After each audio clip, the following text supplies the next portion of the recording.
Good evening, voting rights activists.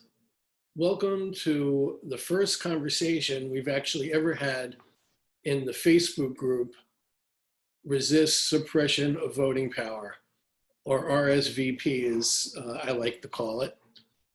Came up with that name in kind of a finagled way so we could have the RSVP acronym going. So I want to tell you a little bit about what we're going to be doing tonight. My name is Stephen Hanks. I'm your host and the founder of the RSVP Facebook group. So far, since we started the group in 2017, most of what we have posted there have been news stories and analysis of voting rights issues, whatever they may be, and from wherever they come around the country. What's been great about what's happened recently is that we've actually, and I don't know if it was because of the pandemic and people were home or because everybody is just really concerned about the upcoming election and what's going to happen with voting rights. We've exponentially increased our membership. For a while, it was hovering around, 200, 300 people.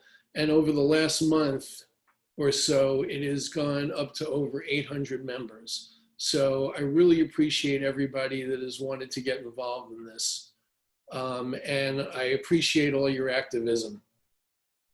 Now, what I wanted to try to do is expand the information that we have on RSVP, specifically more information about how people like you can get more actively involved in various aspects of the voting rights effort, whether it's voter security, getting involved in voter suppression organizations, monitoring on election day, whatever you may feel that you might want to get involved in. And to that end, I am very happy to have a special guest tonight. Her name is Emily Levy. She's not only a member of RSVP, but she has also created an incredible website community called Scrutineers, which provides an infinite amount of information. It's relatively new, by the way, provides an infinite amount of information about voting rights and what's going on around the country and who's involved and how you may get involved in it. So I'm going to invite Emily to our discussion right now and hope she comes right in. There's Emily. Emily, are you hearing me? I am. Are we recording? Yes, we are. Okay, I'm not quite ready to have my camera on. Give me one moment. Okay. Do you want to pause the recording for a minute? Sure. There's Emily with a really cool background, which I have to work on. I have my books in my Tom Seaver shrine, which has nothing to do with voting. Those are real, and what I have is fake, so I give you 10 points. And by the way, you notice I have like voting books in my library. Well done. So what I wanted to tell everybody before we start is that since we're recording this, I'm going to be posting it in the group once we're done, and people will be able to ask questions that they may have in the comments section of the post, and you can, answer them at your leisure. Okay, great. And if people would tag me by typing the @ before my name, that will make sure that I get a notification, and that will help me notice them. Excellent.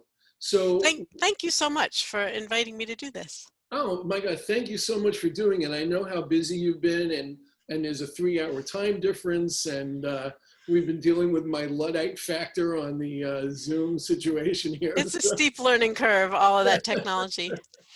Yeah, you have to be under 30 for this stuff. Unfortunately, I'm not there anymore. Well, I'm just about 60, so I think I should be twice as good at it. There you go. So before you came on, what I mentioned to everyone was that since I started the Facebook group, which was sometime in 2017, most of what I've been really doing on there is posting news stories and analysis and updates on what's been happening in various categories of the voting rights, voter suppression situation around the country. Great. What I'm really happy about having you talk about this tonight, and what I think you can bring to the people who are in my group, is a way for them to tangibly put that energy into something that where they can make a difference. I know I'm one of those people. Great. So yeah, so I think this expands, and also with we're now up to 840 members. I'm hoping that Fantastic. a lot of our people will discover Scrutineers and join your community. That would be Great. awesome. Well, at the time we're recording this, we have 447 people. So I would love to get us to at least 500 by Saturday, and more would be great. So We're gonna put you over the limit.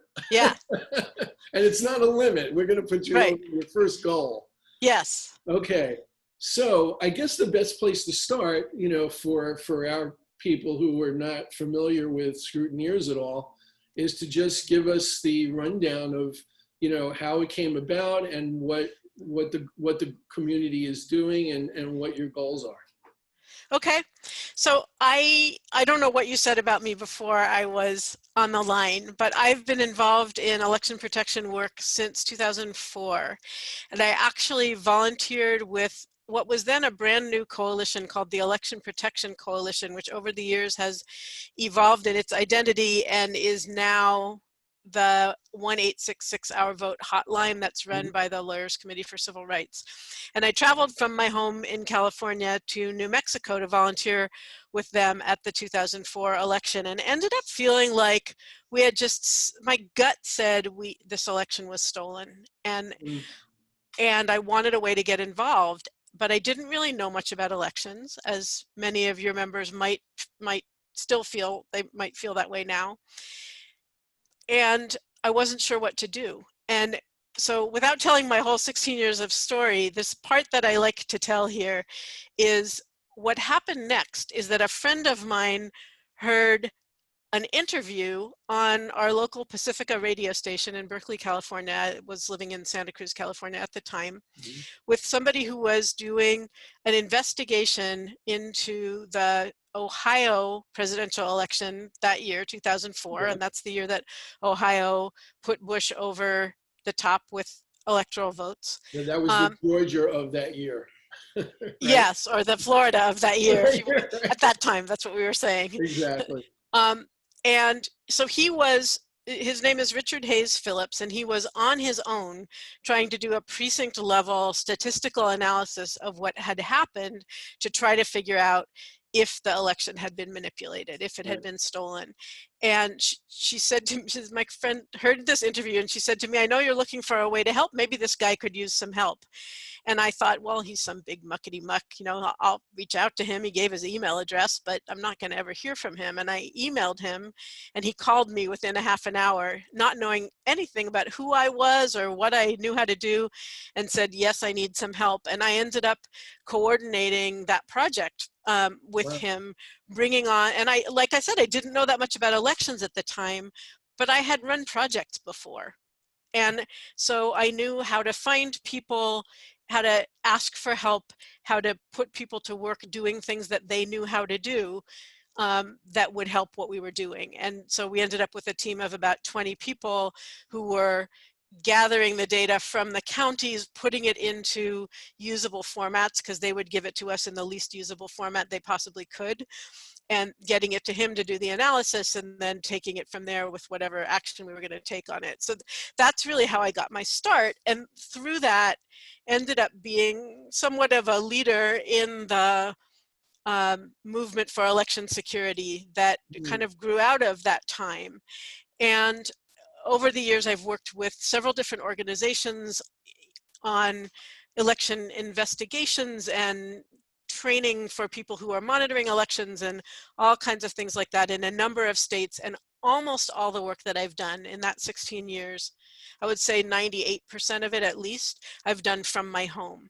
Wow. So now when people working on all different kinds of causes are scrambling to figure out how can we have an impact when we can't be protesting in the streets, or where many of us are protesting in the streets. I'm sorry about that, and I appreciate the people who are doing that now, and others of us feel like it's not safe to do and are making choices to try to find ways to be effective from home. This is something I've been doing for a really long time, and I know a lot about how people can make a difference working from home. You know, that's really fascinating, and I'm very envious actually, because especially ever since the 2016 election, the whole voting rights issue has been the #1 priority for me. And I've been frustrated living in New York, and I know this came up in our meeting that you had for scrutineers the other day, but I've kind of been scrambling around trying to figure out, well, I'd love to work for Stacey Abrams' group, but that's in Georgia. And I'd love to work for Eric Holder's group, but that's in Washington. And you can't really, it's very hard to get a hold of those people, which is another story.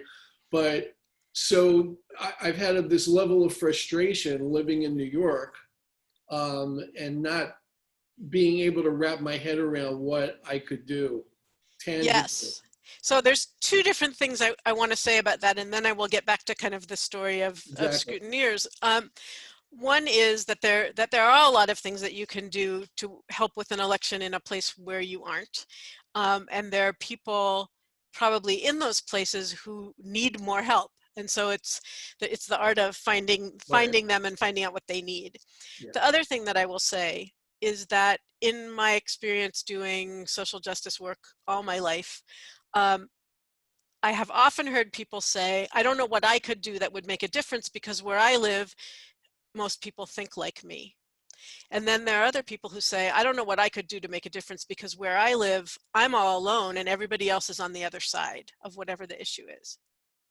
And what I, Or they think there aren't issues where they live. Like New York, a lot of people think our elections are very secure and they're heavily democratic, at least in the city. So they don't think there's anything they can do here. right, because they think things are okay where they are, or Right. people, you know, everybody's on the same side they're on or whatever. And what I found is that it's just somewhat different things that are needed depending on where you are. Like there are actually really significant problems with the elections in New York. And um, so there are things to be done there, and there's the option of working somewhere that's like a hotter community, and we offer both in scrutineers. So um, both options of So, working where you are or working mm, on another community. Um, so what has happened kind of in the intervening time between that 2004 story I told you and now, mhm. for me, one of the things that's happened in that work that I've done is that I, as somebody who comes from a background of community organizing, have been frustrated with how little of a movement there has been around election security work.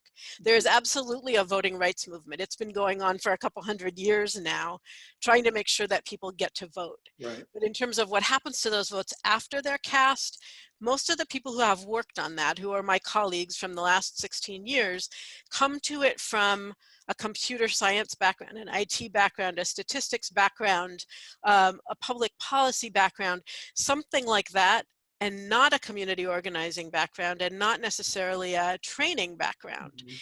And so there really hasn't been a place for somebody who does something like watch the movie Hacking Democracy that was made years ago and get concerned about it to say, how there hasn't been a place for them to go to learn more about the issues and get involved. Right.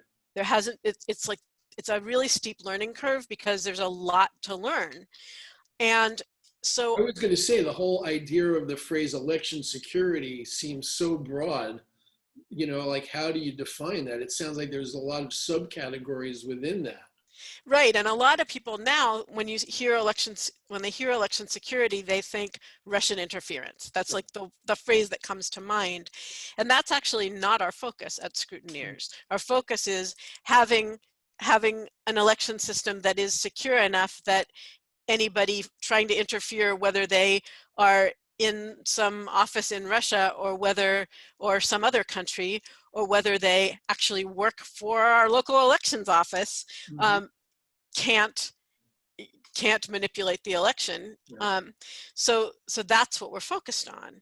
And that's what everybody seems to be worried about, at least on the Democratic side this cycle, because, you know, what I find in the commentary on Facebook is no matter how optimistic the polls look right now, everybody seems to be freaked out about, well, the comments are, well, I'm not going to take any of these polls seriously because they'll figure out a way to hack the election or change votes, or Russia will do this, or, you know what I mean? It's people. I do know what you're saying, and one thing that I need to say here is Scrutineers is a nonpartisan organization, Right. and our focus is on having elections where the announced winner is actually a reflection of the public will, right? And so it's not about who wins, but it's about voting rights should be nonpartisan.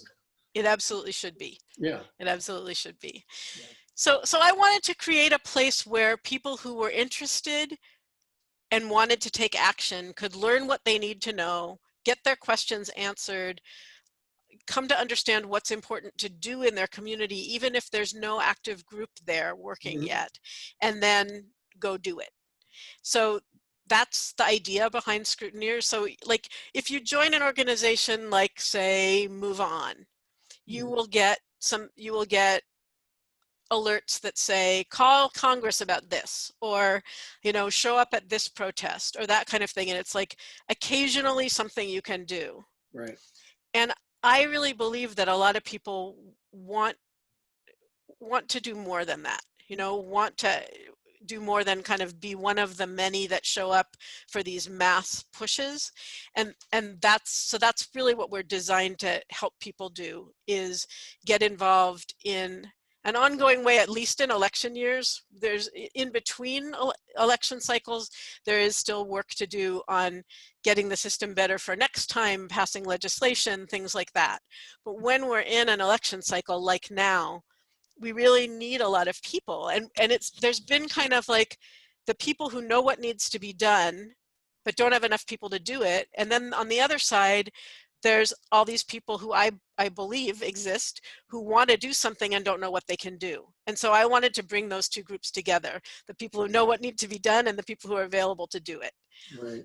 So Scrutineers is it's a membership organization. It's a membership site. If you go to scrutineers.org, all you see is one page. You can't go like look up your polling place or look at, you know, read blog posts for a year or anything like that. It's just one page, and all there is to do is either donate or sign up to be a member, which costs $1.99 one-time fee to become a member. And the reason that we charge anything is to keep out bots and to discourage trolls.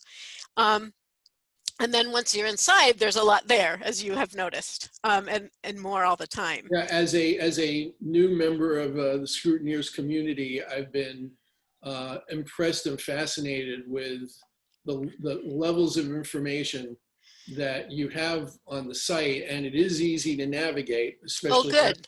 I'm glad to hear that. Especially after taking one of your seminars.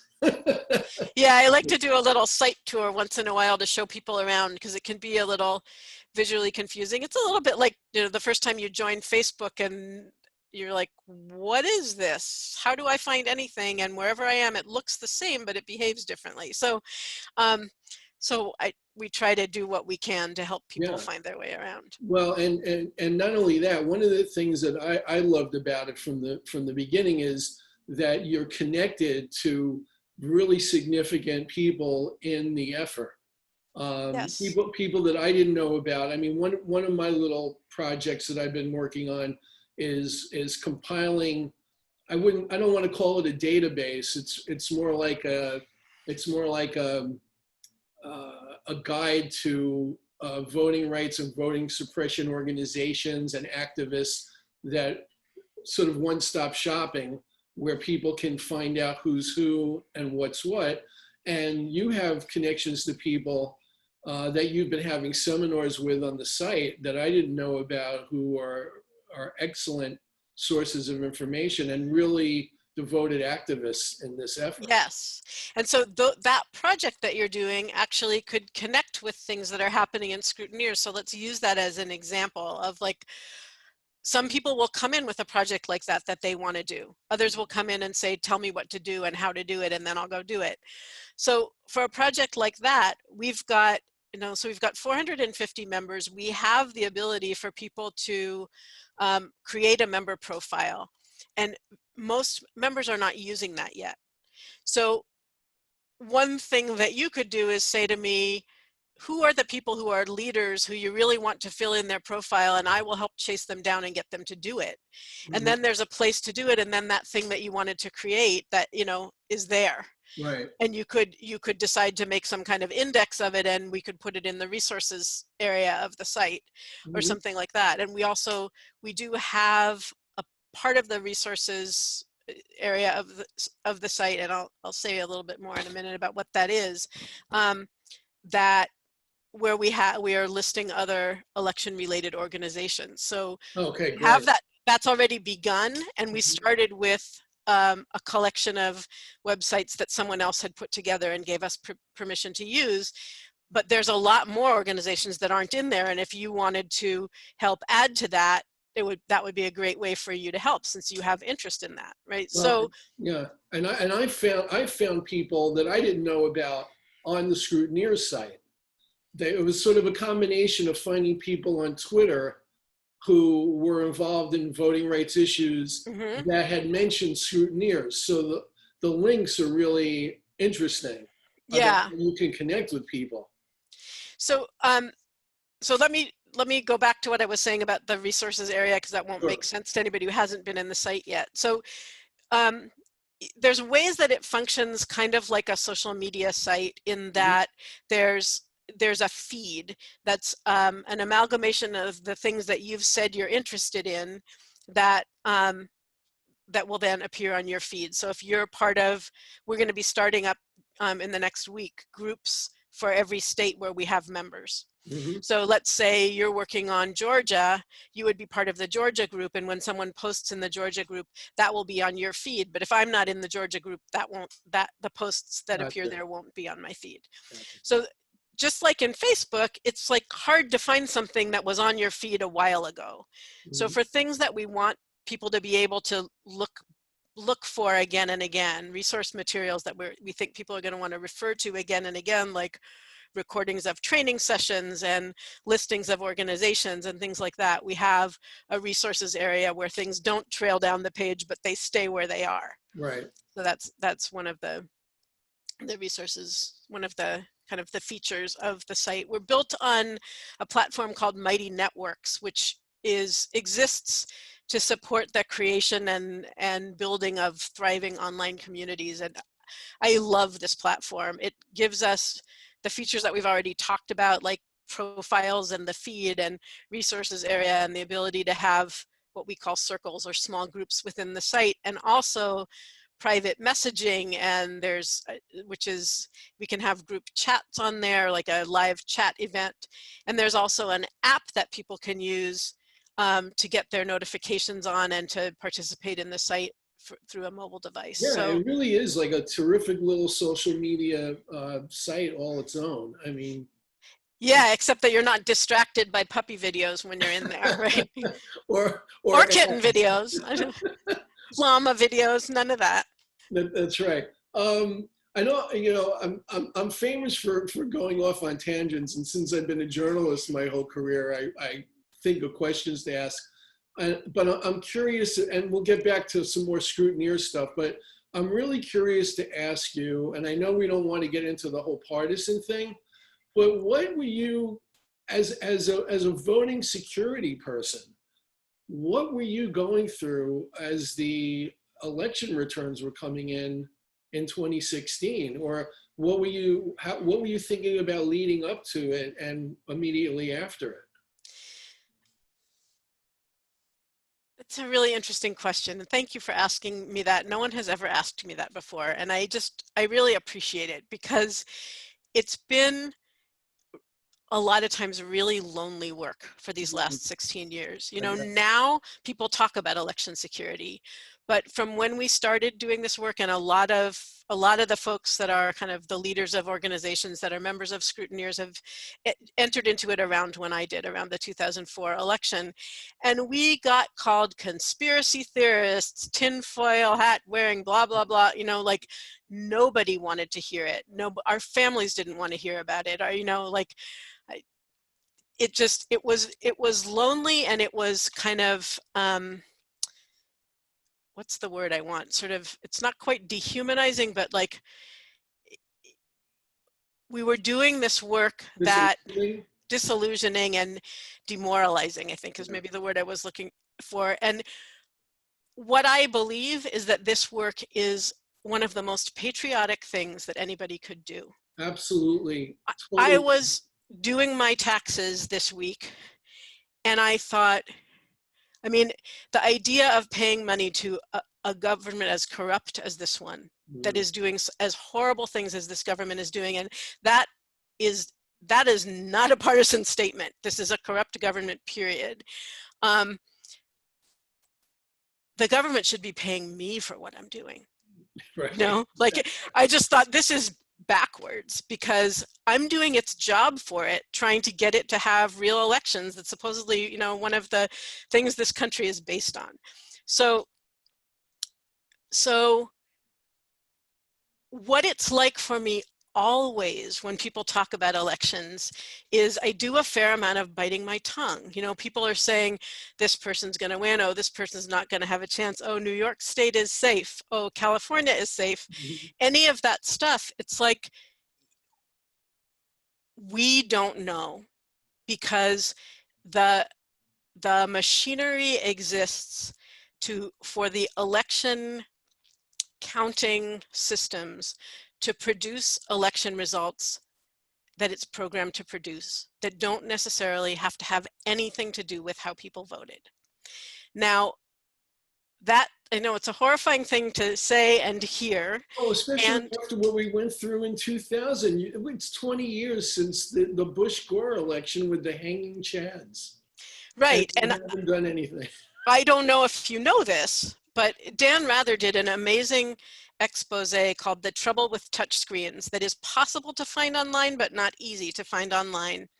And he interviewed a whistleblower who worked in a factory overseas, and I'm sorry, I don't remember what country, it's been years since I saw this, who worked in the factory that produced the paper from which the ballots were made for those 2 South Florida counties that had the most hanging chads. Yeah. They rejected the paper over and over again at the factory and said, this paper will not punch cleanly. We shouldn't be using it for ballots. Tried to blow the whistle. We're not listened to. No, we want you to use that paper. So the hanging chads were not an accident. Yeah. All right, so back to your question. When people talk about what's going to happen in an election and being sure of how any community is going to vote on anything, they might be right about how people are going to vote, and they might or might not be right about how the results are going to say people voted. Now, I want to say that if announced results of an election are really far off what the public expects, it's a lot harder to sell them as real. But just because people don't believe them doesn't mean they're going to get corrected either. Okay, well, okay, so let me ask this. It's one thing to, let's take 2016 polling as an example. So everybody said Hillary had big leads throughout the campaign. Even in the swing states, she was leading. And you can understand the argument that a lot of potential Trump voters might have lied to pollsters. I can almost accept that. What I can't accept, and what I don't think anybody would be able to accept in 2020, supposing Trump won by some narrow margin again, but exit polling showed that Biden had huge support. wouldn't exit polling on that level indicate that there was some shenanigans going on in the election, in the voting? So the easy answer is yes. A slightly more nuanced answer I'll give. So exit polls are very, very different from pre-election polls. They're much more scientific. Right. And the US government has for years considered a discrepancy between official vote counts and exit poll results to be an indication of an election that has been manipulated in other countries, but not here, right? So, so yes, exit polls can be a check on the official count and should be, but they've been happening a lot less over the last number of years. And I don't know what the plans are this year for even having them. Right. What is the, obviously the government as currently constituted has decided, Mitch McConnell and the Republicans have decided they don't want to put any money into election security in this cycle. What are the Democratic organizations or even the Republican organizations, as far as you know, doing in terms of election security? Is the DNC putting money into it on any significant level? I have heard that there's some money going into Fair Fight, the organization that Stacey Abrams leads. Right. That's more on, about voting rights, about making sure everybody Right. gets to vote. And I know Joe Biden's hired like hundreds of lawyers, election lawyers. They always have hundreds of lawyers. I don't even know if there are hundreds of election lawyers in the country, honestly. It's like, it's an area of law that we just don't have anywhere near. Am I going to actually say not enough lawyers? I think we don't have enough lawyers in this area. So the Democratic Party has not historically been a terrific friend to the folks, those of us working on election security.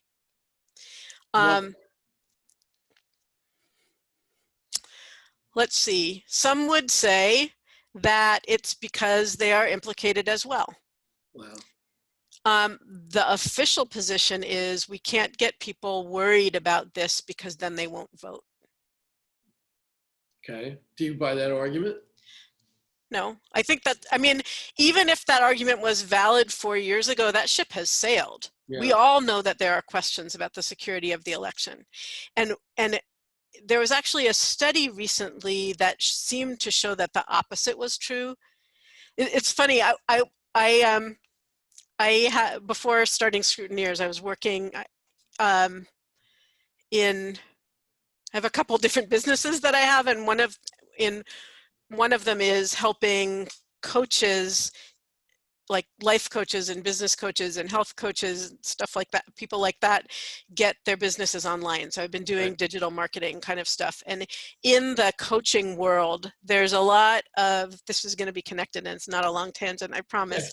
There's a lot of people saying, you can do it. Like somebody says, I want to change the world. I want to do this. And they're like, you can do it. We believe in you. And they don't even know the person. And they say that to them. It's like this empty encouragement. Yeah. And I posted last year sometime on my Facebook, I posted the question, which is more likely to make you determined to do something? If someone tells you that you can, like that example, or if someone tells you that you can't. And the majority of people who responded to that question said, if someone tells me that I can't. And that's partly because, my people are rebels. But I think that it holds for many people when it comes to voting. If we've got forces in this country saying we're going to stop people from voting, that doesn't make people say, okay, I won't vote then. That makes people say, I don't care how long I have to wait in line, I'm going to vote. Hence what we saw in Wisconsin, where people waited online during a pandemic. And in Georgia as well. Yeah, amazing. So I know you got tons of stuff to do, so I don't want to keep you too long, but I definitely wanted you to talk about, while I'm thinking of other really important questions, talk about your kickoff on Saturday. Yeah, so what's happening on Saturday is the kickoff of our National Election Protection Program. And so what that means is we're going to be getting people into groups into circles within the community in their states, and we're going to be guiding them through a process of figuring out what's most important for them to focus on. So for some people, it will end up being that they want to focus. The first step is, are you going to focus on your local area or another area? And we're going to ask everybody to collect certain information about their local area before making that decision, because there may be really important issues happening where they live that they're not aware of. For example, that their county or state is in the process of buying new voting machines and are considering really insecure machines, and that it's important to get in there and speak out about that. That would be an example of something somebody might not be aware of, that might well be still happening, believe it or not, that not all the voting systems that are going to be in use this year have even been ordered yet. So that's the first step. And then once each person has figured out where they're going to focus their work, we will guide you through a process of figuring out what are the most important things to focus on. We can't just say, everybody go do this, because what's needed is different in different places. For example, if the voting machine, like I just gave one example, if we need to advocate for stopping the purchase of a bad voting system, for example, there are some ways of monitoring elections that can only be done when certain kinds of voting systems are in use. So it doesn't make sense for you to go through the training to monitor elections that are run on a kind of voting system that the place you're working doesn't use. So we're going to help people kind of look at those variables and figure out what are the most important projects to do in the area, in the location that they're focused on. And then we will provide the resources for people to understand what needs to be done and go do it. So what we're not going to be doing is coordinating the work of thousands of individuals who are going out and doing it. So we're providing the resources and some tools to use for folks to communicate with each other, and a place to get training and ask questions and those sorts of things. We're going to be doing trainings on all kinds of topics related to protecting the elections. And it's really like sort of the ideal person to be in Scrutineers is somebody who wants to do something that has some heft to it. So not, you know, if what you want to do is call Congress once in a while, you don't need to join Scrutineers to do that. Right. If what you want to do is like figure out what is the most powerful action you can take to make the biggest difference, or even 50% of that, you know, might not be your absolute focus for the next few months. But if you've got some hours you can put in and you want to learn and act, we are the place to help you do that. And that's not to say, I want to be really clear about this, our organization is better than the other organizations out there. It's just different. And we really exist in large part to magnify and amplify the work of those organizations. So, so for example, I spoke with someone today who's in North Carolina who has a small organization there. She doesn't have enough, she actually is a rocket scientist. You know, people say, oh, it's not rocket science. Well, she is actually a rocket scientist. She's very, very skilled. She's been doing amazing work in North Carolina, but she's only able to focus on her county. The same stuff she needs to be doing in her county needs to be happening throughout North Carolina, and some of those things can be a model for other states too. So she is going to be bringing her project into Scrutineers and running them there so that other people can get involved and expand them. So we're not competing with her, we're trying to serve her and let her work grow. So in some ways, we actually have, when I say she's bringing her project into Scrutineers, they're becoming an organizational member.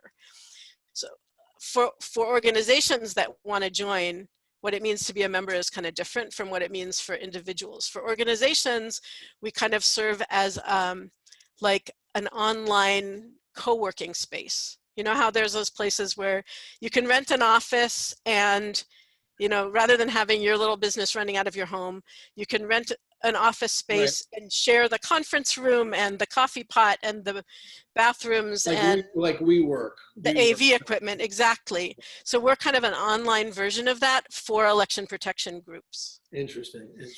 So yeah, so if any of your members have groups that are doing election protection work, I would love to talk with them about coming in as members and doing it on our platform.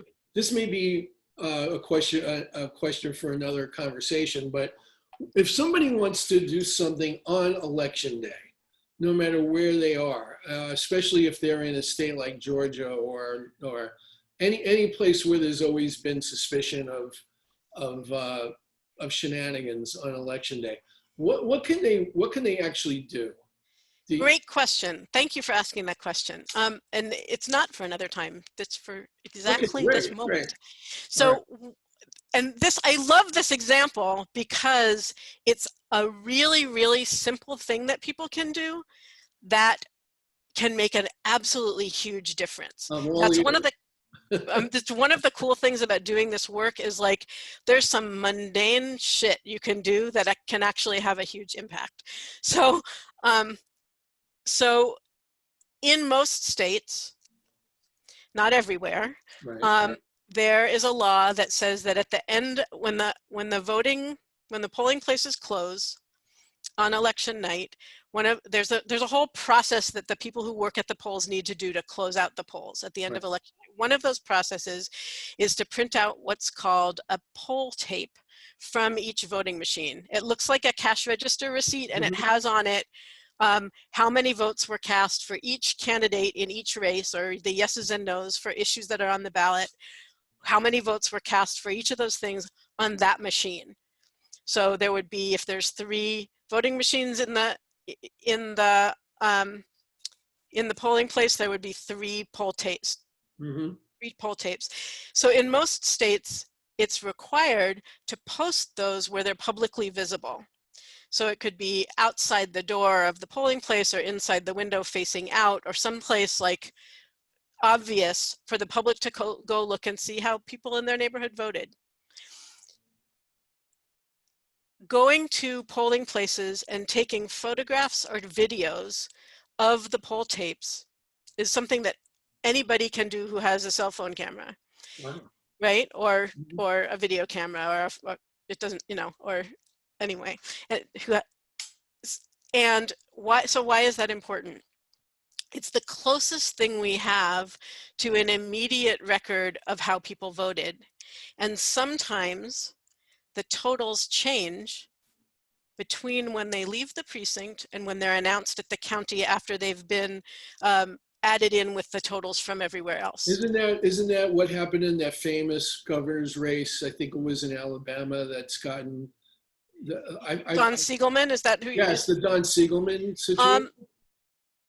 It's a little bit different from how I've heard that story. So I don't know of anybody checking the poll tapes, but I do know that the totals changed in between when he went to sleep that night and when he woke up the next morning. So, I just saw that documentary recently. That's why I brought it up. It's an amazing film, and I'm trying to remember the name of it. The Architect, Atticus and the Architect. Atticus and the Architect, yeah. And I believe it's on Amazon, and it might also be on YouTube. I'm not sure. So amazing film, amazing story, amazing man.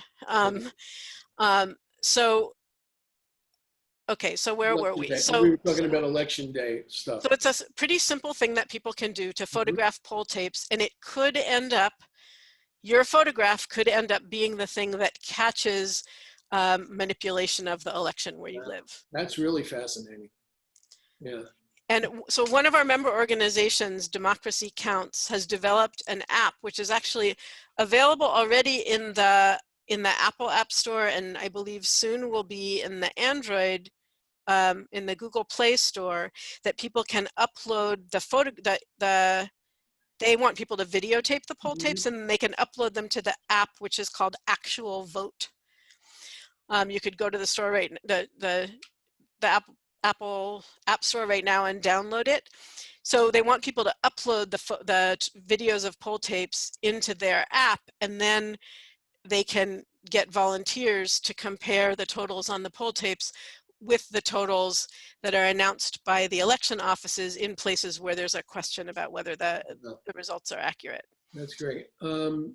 Just something occurred to me. What, given the strange situation we're in with the pandemic, and we not knowing what it's going to be like in the fall as we get closer to the election, and all of the conversation about absentee ballots and mail-in voting, what are you already thinking about as the challenges based on those variables this year? How much time do we have?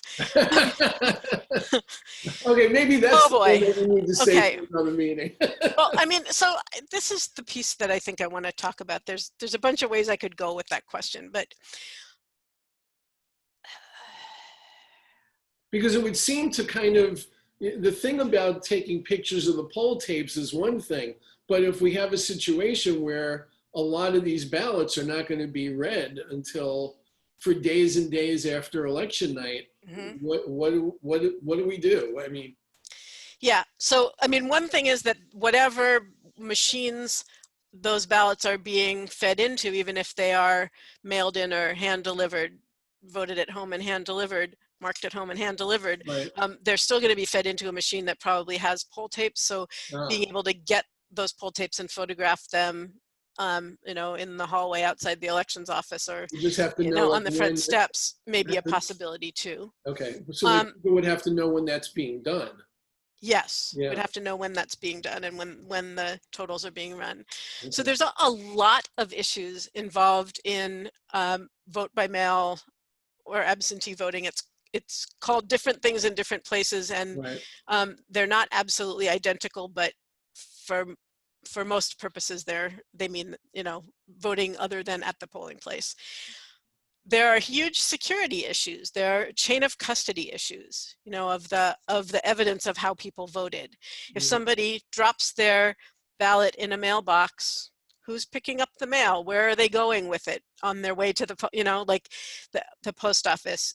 It's, instead of it being, you know, only the polling places where people are trained in theoretically in the procedures to properly transport the ballots from the polling place to the election office, we have more people involved over a longer period of time who don't necessarily have that training. One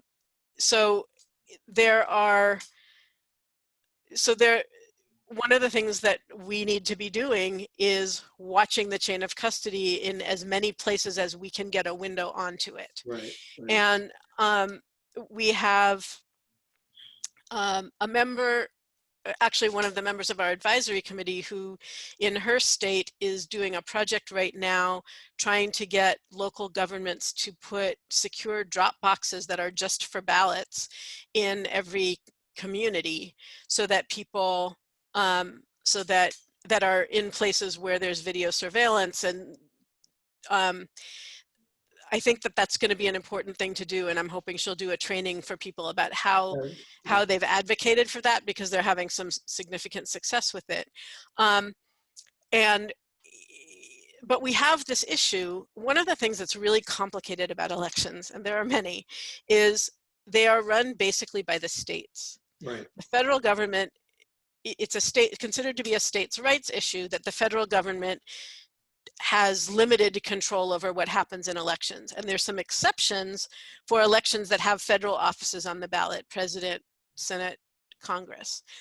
But I was just thinking yesterday about how, you know, I don't think it's coincidence that the post office is being interfered with and threatened with extinction right now, because it is a federally run agency, and and in this year where so many people are going to need, even if they drop their ballots off in a drop box that's election specific, we still need the Postal Service to get their ballots to them, right? So messing with the Postal Service is very dangerous right now, and that's why it's happening. Yeah, yeah. I actually kind of read my mind, although this definitely is another conversation, and that's the whole issue of whether elections can ever be, like especially presidential elections, can ever be nationalized, and we can all have one national system of machines or whatever it is, so we don't have this mishigas state by state with different systems all over the place. Yeah, that is a So different that's a big conversation. Yeah. So so let's go back to talking briefly about Saturday. So Absolutely. this event is taking place on Zoom. It's happening in Scrutineers. So if people want to get involved, the thing to do is to go to scrutineers.org and join. Again, it's a $1.99 one-time fee. Mm-hmm. And then once you're in, you'll see announcements. You'll actually see a welcome message that has the link to register for Saturday's event. And if you can't come at that time on Saturday, it will be recorded, as we always do with all our trainings and events, except for a few that really don't lend themselves to that, but almost all of them. So the first step is before 1 o'clock on Saturday, if someone wants to be in, they should join. And Yes. then they can get access to the event on Saturday. Because I want to get this right so I can post it on the.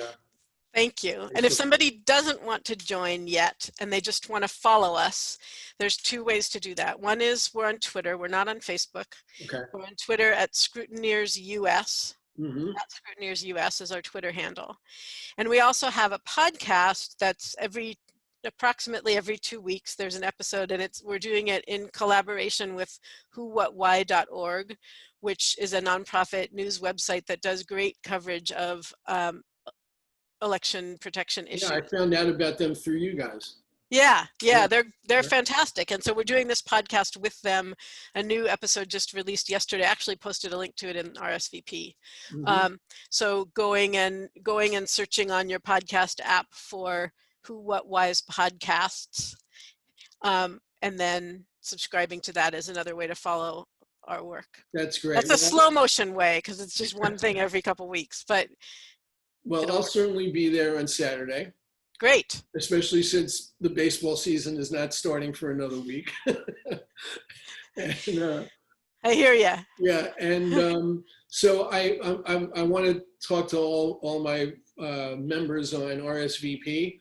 I strongly urge you to sign up for Scrutineers and try to get into that podcast. I'm in that Zoom meeting on Saturday to learn more about everything that Emily's doing. And Emily, I want to really thank you for taking the time to do this, and personally, really strongly commend you for the time and effort and brain power that you're putting into this issue. Because thank you. As I mentioned in the meeting you had the other day, from my perspective, I think the voting rights issue is the #1 most important issue that the country is facing right now, because until we get a handle on that, all the other things, no matter what political stripe you're in, anything that you want to accomplish, whether it's climate change or whether it's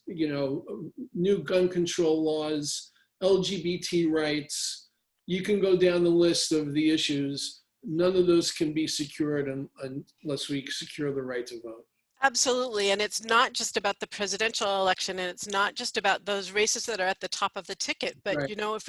If you don't like the way that the attorney general is behaving, or you don't like the way your county sheriff is behaving, they are either, or the courts are behaving, they're either elected or they're appointed by people who are elected. Well, and as you well know, it's a lot of the state legislatures that are manipulating the voting laws in various states. Yep. So those are really some of the most important races that we have to deal with. And let me say also, just when we're talking about state legislatures, is kind of brings up the issue of gerrymandering. Yep. If you haven't filled out your census form yet, please do it and send it in. Good point. It's so important to making sure that your voice is heard and that your community is represented in the years to come. I think that's a great point to end our conversation on. Emily, thank you again, Stephen.